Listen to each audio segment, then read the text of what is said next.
Shalom. Oke. Saya bahas tentang penyertaan Tuhan. Tempoh hari beberapa waktu yang lalu saya khotbahkan di gereja Lapai.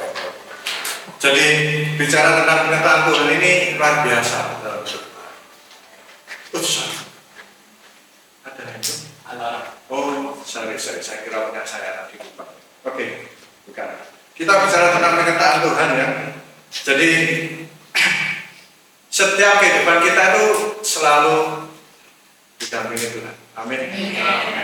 Nah, bicara tentang penyertaan Tuhan, ini kita harus tahu orang yang disertai Tuhan itu bukan berarti orang yang lepas dari masalah. Amin. Orang yang disertai Tuhan bukan berarti saudara lepas dari petaka. Tapi orang yang disertai Tuhan di dalam masalahmu, di dalam petakamu selalu ada jalan yang baik. Ada amin. Karena kok yang kau berikan ringan. Bukan dalam artian saudara, oh kita nggak terima kok, kita tetap terima kok, tapi koknya ringan karena Tuhan selalu berkarya melalui setiap kehidupan. Ya, kita belajar daripada Yusuf ya di kitab Kejadian 37 ayat yang ke-7. Kejadian 37 ayat yang ke-7.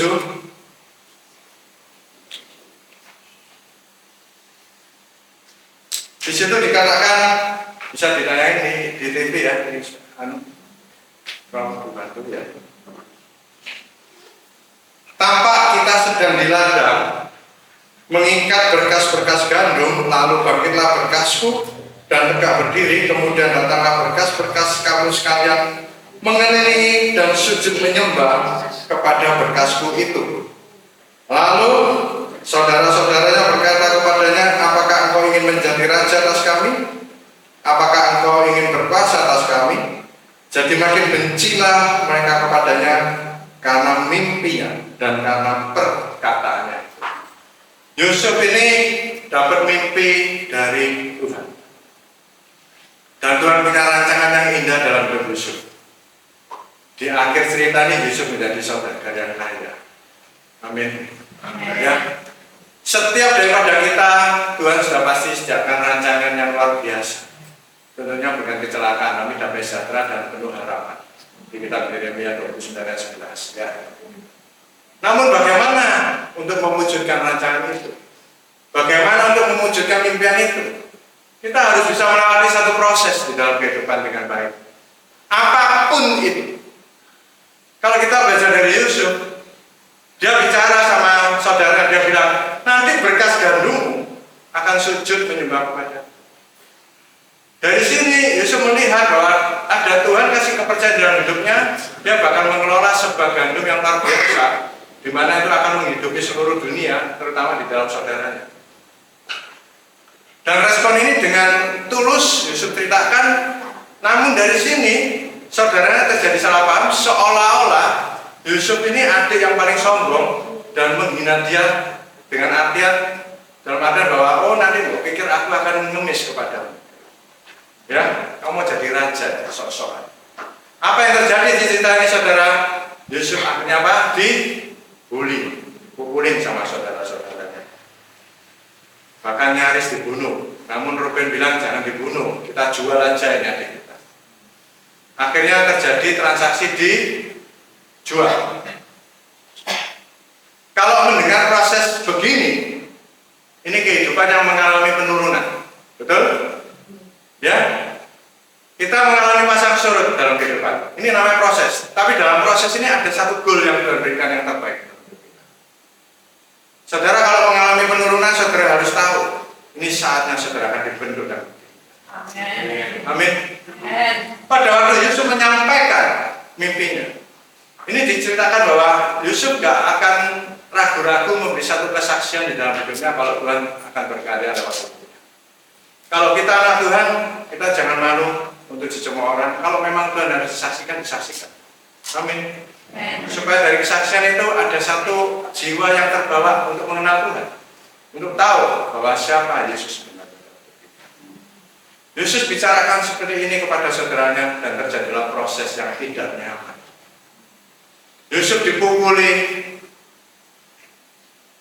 dilempar sumur ini, diangkat, kalau ada pembeli, dijual, ditransaksi. Sampai akhirnya terjadi Yusuf dibeli, dibawa ke Mesir. Dijual ke siapa? Potifar. Ceritanya enak ya, yang terakhir ya, lumayan ya. Lumayan nggak saudara? Habis dipukulin, disembunyiin, kayak guguk aja ya. Kalau kita lihat di pet shop, guguk aja ditayangin di kaca, dimandiin yang cantik, biar lakunya mati. Ini nggak disembunyiin, habis dipukulin. Kalau ada pembeli diangkat, ini lebih dari guguk ini kan. Tapi itu Yusuf terima. Dia nggak ada keluh kesah, dia tetap jalani kehidupannya sampai ketemulah Potifar. Mulai dia naik daun. Wah, inilah kehidupan. Enak banget. Duh, terima kasih Tuhan. Bukan habis dipukuli, dimasukin sumur, dijual, ketemu bos kena, dipercaya, luar biasa. Katanya kita pun seperti itu. Benar ya? Yusuf terima apa adanya. Dan hebatnya Potifar ini tahu. Potifar ini adalah tangan kanannya Fir'aun. Dia kepala pengawal. Ya. Ini dia tahu bahwa Yusuf ini selalu beruntung di dalam kehidupannya. Dia tahu bahwa Yusuf ini disertai Tuhan. Ya, kita buka ayatnya. Di kitab Kejadian 37 ayat yang ke-20. Kalau kita mau, nah ini cerita yang waktu Yusuf mau dibunuh ya. Jadi Yusuf mau dibunuh, terus disampaikan Ruben, saya bukakan ayatnya supaya saudara tahu, untuk dijual. Akhirnya terjadi transaksi, dibeli oleh Potifar. Dan disitulah Potifar melihat Yusuf ini selalu disertai Tuhan dan selalu berhasil di dalam kehidupannya. Oleh karena itu, Yusuf diberi kuasa oleh Potifar untuk mengatur seluruh apa yang ada di dalam keluarganya dan dikasih kewenangan di dalam hidup Yusuf. Kalau kita diberi kuasa, kita diberi wewenang, kita harus lakukan yang terbaik. Amin. Kita diberikan kesehatan ini, kita harus lakukan yang terbaik. Apapun itu bentuk. Yusuf tetap lakukan yang terbaik dan dia diberi kuasa. Namun dari proses ini ada satu hal yang Yusuf sendiri itu mengalami masalah juga. Karena istri Potifar lagi senang sama Yusuf, dia melihat Yusuf ini keren, ganteng, rajin, disertai Tuhan. Terjadilah cinta nafsunya keluar. Yusuf diajak bersetubuh, tapi Yusuf nggak mau. Dia jaga kekudusan. Ini luar biasa. Saudara baca sendiri firman. Jadi di dalam proses selama kita konsisten di dalam kehidupan pasang surut ini, saudara tetap di dalam jalurnya Tuhan. Saudara pasti aman. Amin. Amin. Amin. Namun dari sini apa yang harus Yusuf bayar? Yusuf gara-gara diajak selingkuh nggak mau, akhirnya difitnah sama istrinya bahwa Yusuf bajunya ditarik, dimasukin kamar, terus istrinya teriak, aku mau diperkosa, aku mau diperkosa. Akhirnya Yusuf dimasukin ke penjara sama istri. Kalau menurut saudara ini enak apa nggak enak? Nggak enak ya, masuk penjara, betul? Itu naik turun, tapi nggak ada aku kesal. Saudara belajar ya, dalam mengenai proses kehidupan. Kita satu hal Tuhan ajarkan melalui firman ini, hidup gak boleh banyak mengeluh tapi bersyukur. Di cerita ini gak ada ceritanya Yusuf itu mengeluh, dia salahin kondisi apapun. Dia gak bilang, tahu gitu aku gak cerita mimpiku, tahu gitu aku gak mau dibawa ke Mesir, tahu gitu aku gak mau ketemu Potifar, karena dari sini hidupku sengsara dan masuk penjara. Tidak ada cerita. Kita belajar dari sini, kalau kita mau belajar untuk bersyukur dan tidak mengeluh dan tidak menyalahkan kondisi, saudara siap-siap diajak Tuhan lebih dari yang komit. Amin. Ini Yusuf mengalami hal proses seperti itu. Bagaimana kita menyikapi kehidupan itu semua tergantung dari diri kita. Pemikiran kita, sikap kita, respon kita. Mulailah dari aku. Yusuf selalu diam, dia ikutin aja sampai akhirnya masuk penjara.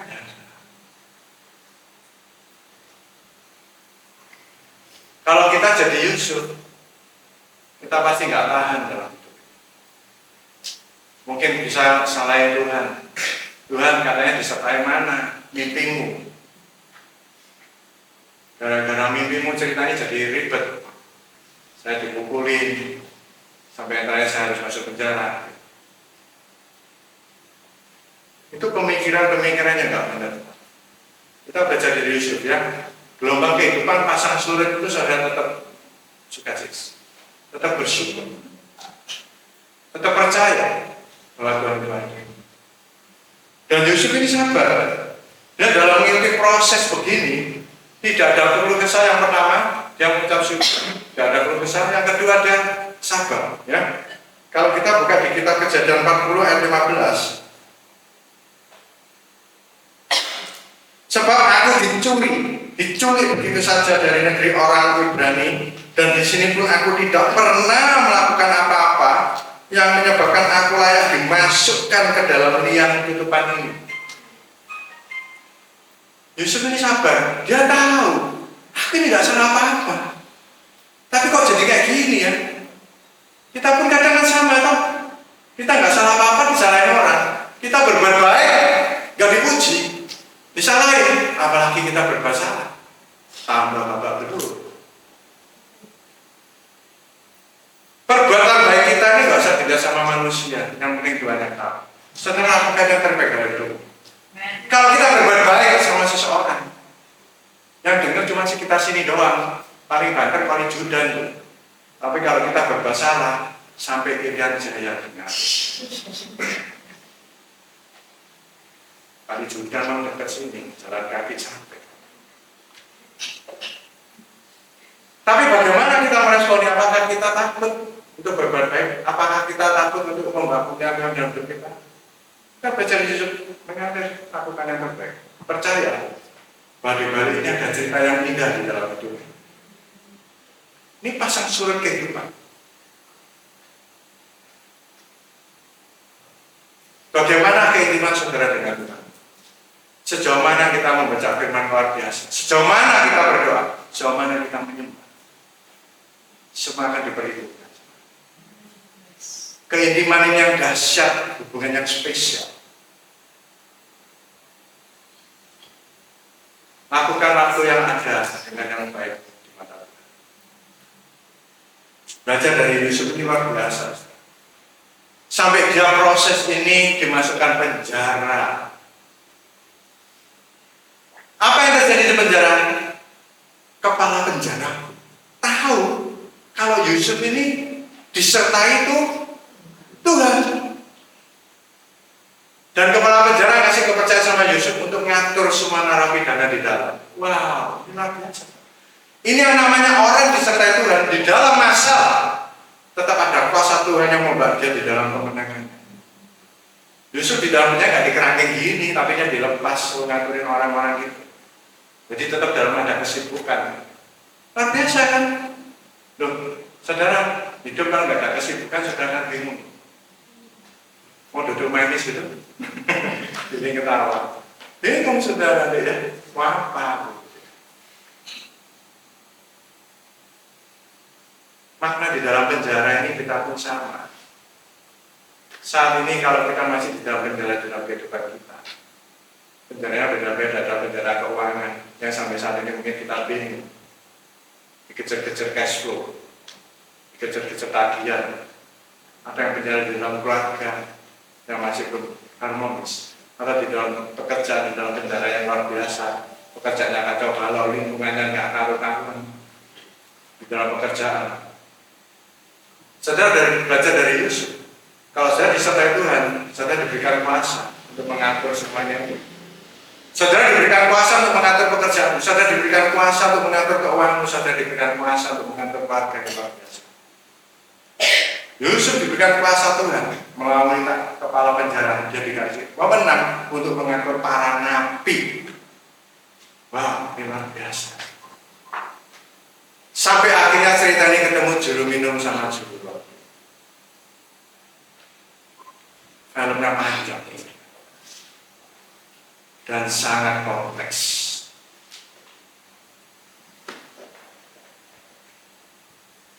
Saudara yang merasa disertai Tuhan, saudara angkat tangan, saya mau lihat. Wah, luar biasa. Ya, ini hebat ya. Pak yang senyum dan dia setelah 2 tahun. Senyumnya adalah bermakna. Ya. Orang yang disertai Tuhan memang biasa begini. Di dalam kondisi apapun, kamu akan diselamatkan. Ini bicara masih di dalam penjara untuk dilepaskan. Saya akan satu kasih proses kehidupan. Saya ada kesaksian dari saya karena John November. Beberapa waktu yang lalu saya mengalami musibah, saya jatuh. Tangan saya patah. Jadi saya turun dari tangga lantai 2, kepreset air, jatuh, kebanting kena yang kiri. Saya ingat kalau saya jatuhnya lurus, kepala kanan. Begitu saya kena sebuah tak patah. Patah, tonton tangan saya gini. Biasa, suka lihat film silat. Tak pikir lepas dari mangkok, saya tarik. Tanya istri saya, tak tarik. Waduh, kok segini? Tak putar lagi. Kabar, loh, saya baru sadar, bukan sini benar. Sini yang patah. Jadi kata-kata itu bukan sini, belasan dari mana? Dari sini. Saya bilang sama istri saya, ayo kita ke mitra. Udah, kamu tidak putus sendiri, putus beneran nih, keplek. Ayo ke mitra, dibawa ke mitra saya. Itu minggu setengah 6 pagi. Jadi aktivitas saya itu setiap 5:05 saya selalu bangun. Saya doa, nyanyi pujian santai. Setengah 6:05 saya turun dari kamar. Biasa melakukan aktivitas. Saya punya anak kecil juga yang harus keluar dari kandang itu ya, main-main di luar sampai saya siram konsep. Jadi saya kalau pagi itu begitu. Mau tidur jam 1 malam, jam 5:04. Mau tidur jam 3 subuh, tetap jam 5:04. Jam 10 malam tetap 5:04. Itu kayak termimpi. Karena preset jatuh, saya kasih kesaksian. Sebelum peristiwa itu terjadi, Michelle telepon sama mamanya bilang, tadi malam Cece jam 3 itu gak ada sih, kamu suruh doa. Dia doa, tapi dia nggak tahu apa yang terjadi dalam keluarga kita. Dia cuma doa aja. Terus saya doa nyembah, nyanyi.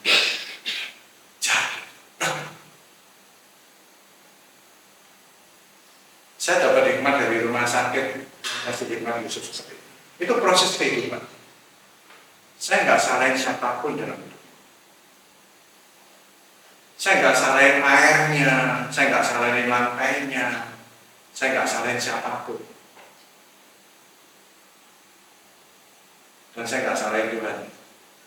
Saya tetap tenang, saya berangkat ke rumah sakit. Boleh ditayangin fotonya dong.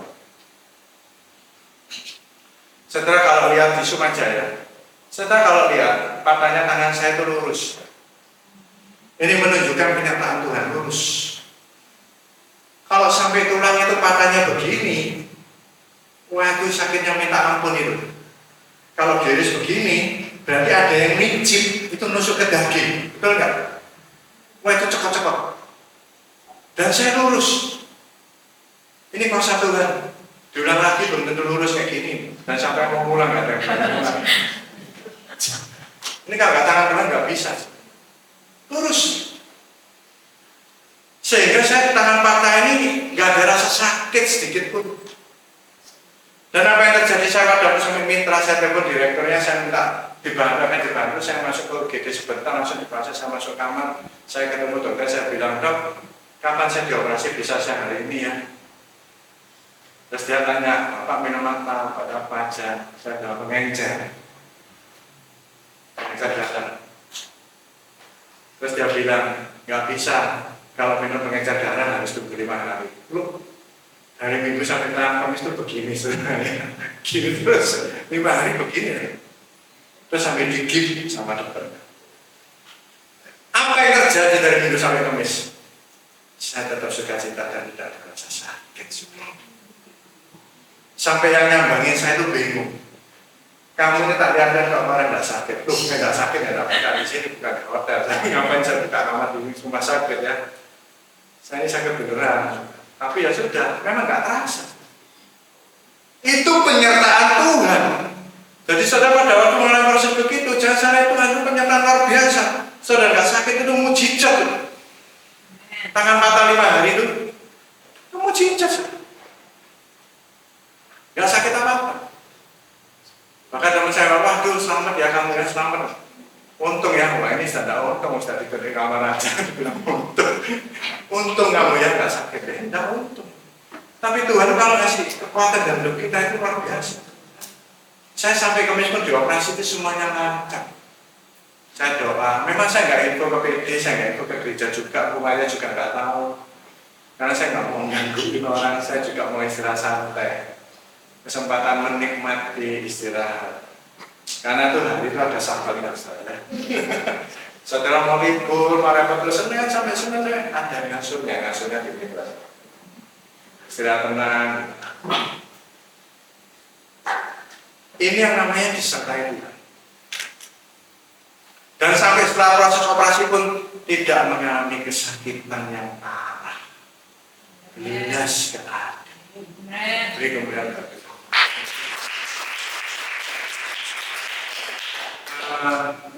Saya waktu habis operasi, saya pun terima teleponnya Cici Santi, ada keluh kesah Cici Santi. Ya, Pak Rofi saya dibantu, suami saya ya sabar, tenang Cik, tenang. Ya. Saya masuk operasi, sabar. Ya. Akhirnya saya minggu ngasih ibadah penghiburan, saya bilang minggu. Saya minggu pulang dari rumah sakit. Istri mau ngantar saya bilang nggak usah, saya setir sendiri aja. Lama dia capek ngomong saya 1 minggu di rumah sakit, check in minggu, pulang check out minggu. Jadi saya pulang dari rumah sakit jam 2 siang, saya jam 5 sudah ngasih ibadah penghiburan di hati saya. Setir tanggal 1 sampai di arah begini. Kasih kekuatan sama Tuhan. Amin.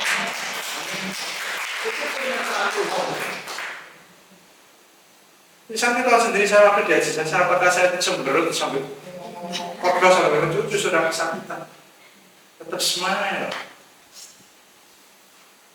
Tolong ditayangin dong. Jadi pada waktu saya habis dioperasi, Michelle datang.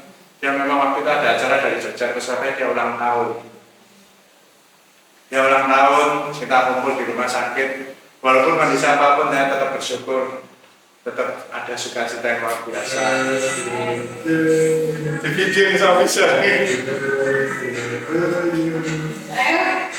Happy birthday to you. Happy birthday to you. Kalau nggak penuh ini Rom, saudara lihat dong, kita tetap sukacita. Santai kan, sambil tangan dipenteng gitu ya. Ya, ada yang mencucu nggak ada kan? Ini segera kamu ini.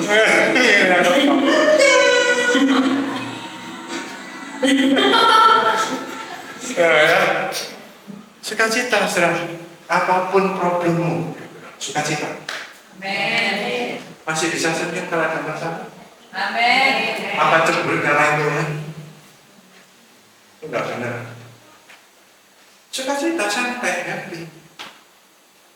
Tadi yang terakhir itu yang nyanyi itu mantan pacar saya terakhir tahun 95, jadi mantan pacar saya. Ya, jadi itu harus ada yang namanya sukacita. Semangat dalam hidup. Kalau kita disertai Tuhan, apapun problemnya semangat. Ada amin? Amin. Iya, jangan lemes.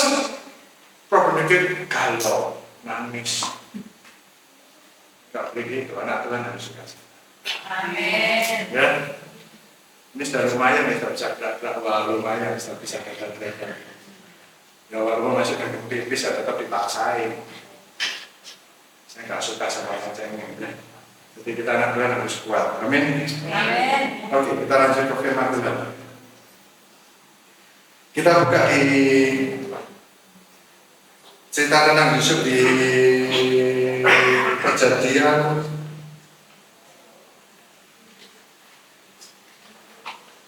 41 ayat yang Kejadian 40 ayat 13 sampai 14 ya. Jadi pada waktu Yusuf di penjara, ada satu kuasa yang Tuhan berikan dalam hidup. Ya, Kejadian 40 ayat 13 ya. Pada waktu dia di penjara, dia ketemu yang namanya juru roti sama juru mie. Ya, dia menafsirkan mimpi-mimpi mereka yang luar biasa. Akhirnya terjadi bahwa juru minum mendapat satu promosi jabatan di Fir'aun sama Fir'aun. Ya. Terus singkat cerita, Yusuf ngomong sama juru minum, nanti kalau kamu sudah keluar dari penjara, cerita loh sama raja kalau aku sing nafsir no mimpimu. Jangan lupa ya, biar raja tahu. Tapi apa yang terjadi? Lupa. Juru minum nggak cerita siapa-siapa. Akhirnya selama 2 tahun Yusuf tetap di dalam penjara. Proses seperti ini panjang lagi 2 tahun. Kalau saudara jadi Yusuf, apakah saudara tahan? Masih tunggu 2 tahun lagi di dalam penjara. Ya kita harus belajar untuk melupakan masalah yang beban di dalam hidup ini dengan pemikiran kita percaya bahwa Yesus selalu berkarya dalam hidup kita. Amin. Saya waktu divonis, dokter bilang Kamis dioperasi. Ya saya belajar untuk menghibur diri dan saya nggak akan ingat-ingat. Aduh kok lama ya, kok lama. Udah biarin aja. Saya sampai nego sama dokter Selasa ya, nggak berani Rebu ya, nggak berani ya sudah kamu saja. Yusuf sama itu, dia 2 tahun juru minum lupa, nggak cerita. Akhirnya apa yang terjadi? Kalau kita baca ayat yang ke-14, ayat 13 ya, dalam 3 hari ini Fir'aun akan meninggikan engkau dan mengembalikan engkau ke dalam pangkatmu yang dahulu, dan engkau akan menyampaikan piala ke tangan Fir'aun seperti dahulu kala ketika engkau jadi juru minumannya. Tetapi ingatlah kepadaku, apabila keadaanmu telah baik, nanti tunjukkanlah terima kasihmu kepadaku dengan menceritakan hal ikhwalku kepada Fir'aun, dan tolong keluarkan aku dari penjara ini. Ya, jadi pada waktu Yusuf menafsirkan mimpi juru minum, dia bilang, nanti tolong ya, fokus ke firman ya, tolong fokus ke firman. Konsen. Jadi pada waktu dia ngomong ke juru minum, dia bilang, nanti ngomong Fir'aun, suruh aku dari penjara. Pesannya begitu ya, tapi lupa. Singkat cerita, gantian Fir'aun yang punya mimpi.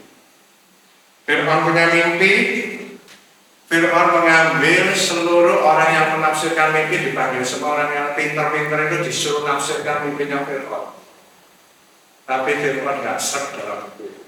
Akhirnya apa yang terjadi? Juru minum waktu itu ikut meeting juga. Dia ingat, loh iya, lupa kalau ada yang namanya Yusuf. Ini jago menafsirkan mimpi. Akhirnya apa yang terjadi? Yusuf dipanggil. Oke, kamu tafsir mimpi itu kayak gini, ini apa maksudnya? Yusuf bilang, oh nanti akan terjadi kekeringan yang luar biasa. Di seluruh bumi akan mengalami kekeringan. Kita harus bisa mengatur stok untuk gandum. Kita bisa timbun, kita bisa mengelola gandum dengan baik. Supaya bangsa kita nggak terjadi kelaparan. Akhirnya Fir'aun bilang, oke, aku setuju. Semuanya tak serahkan kepadamu.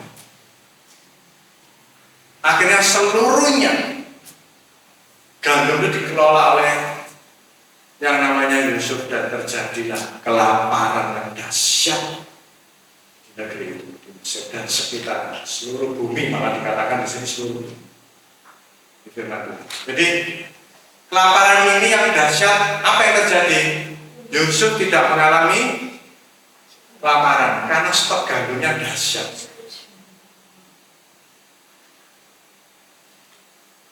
Karena stok gandumnya dahsyat.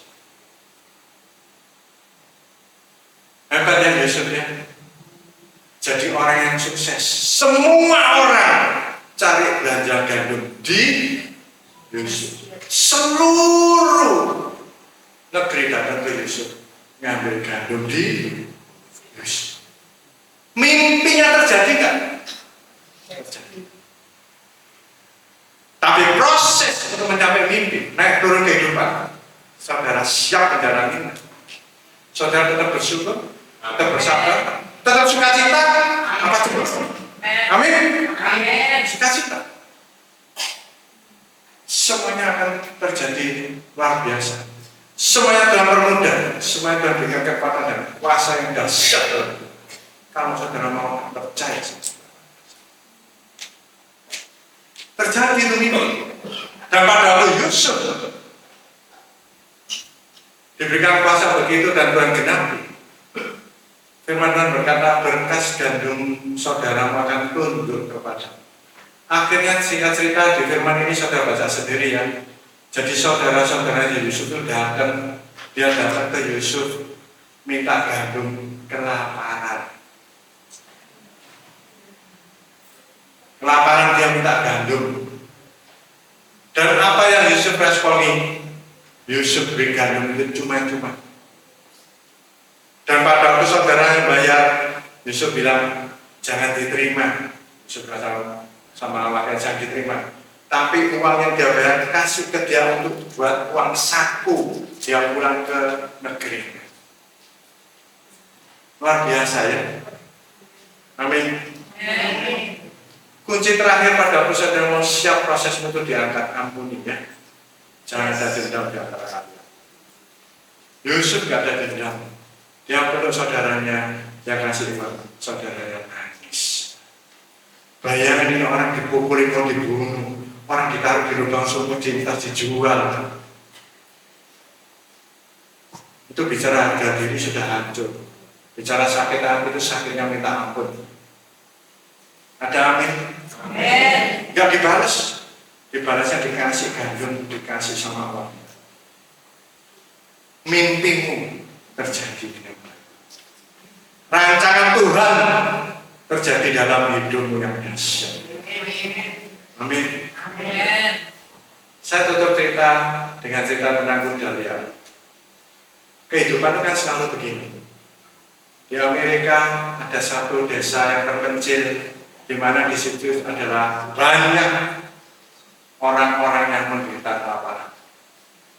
Singkat cerita, ada satu keluarga yang harmonis, dia miskin banget ini petani, tahu-tahu ada kuda yang masuk, robos masuk ke lahannya dia, dan dia kaget. Anaknya bilang, Pak, kita dapat kuda liar. Wah lumayan nih katanya papanya. Ini kalau dibuat dijual, kita bisa dapat uang banyak, lumayan bisa biaya hidup cukup panjang. Namun anaknya bilang, jangan Pak, sayang, aku mau mencoba dulu. Singkat cerita, anak ini bagaimanapun dia mau coba ini kuda, dia naikin kuda liar, akhirnya anak ini dibanting tangannya papa. Sang ayah pada waktu terima kuda liar dia bilang, wah aku ini dapat rezeki, hoki. Begitu dengan anaknya dibanting tangannya papa, dia bilang, wah aku lagi apes. Gara-gara kuda ini tangannya anakku patah. Sudah tak punya uang, mau ngoperasi lagi. Apes. Gak lama kemudian daripada itu terjadilah peperangan di daerah situ. Akhirnya pemerintahan mengambil kebijakan bahwa seluruh anak muda harus dilatih militer dan dia harus berangkat perang. Apa yang terjadi dengan keluarga ini? Anaknya nggak jadi ikut perang karena tangannya papanya bilang lagi, wah hoki yang gara-gara kudanya anak-anak tidak jadi perang.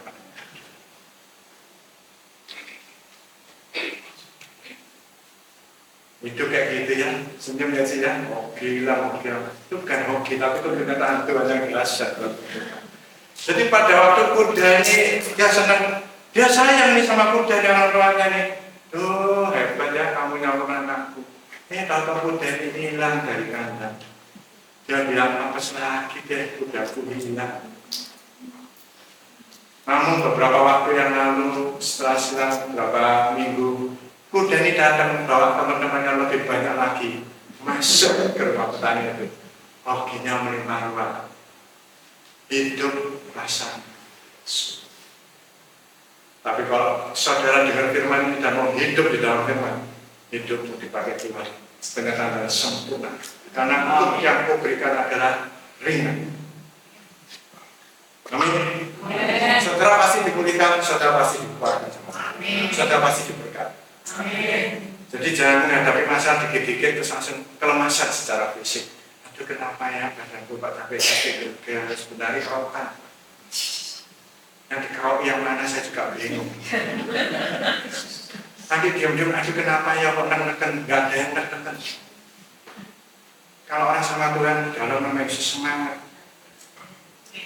dimanapun saudara semangat. Karena Tuhan menyertai. Amin. Mantap. Amin.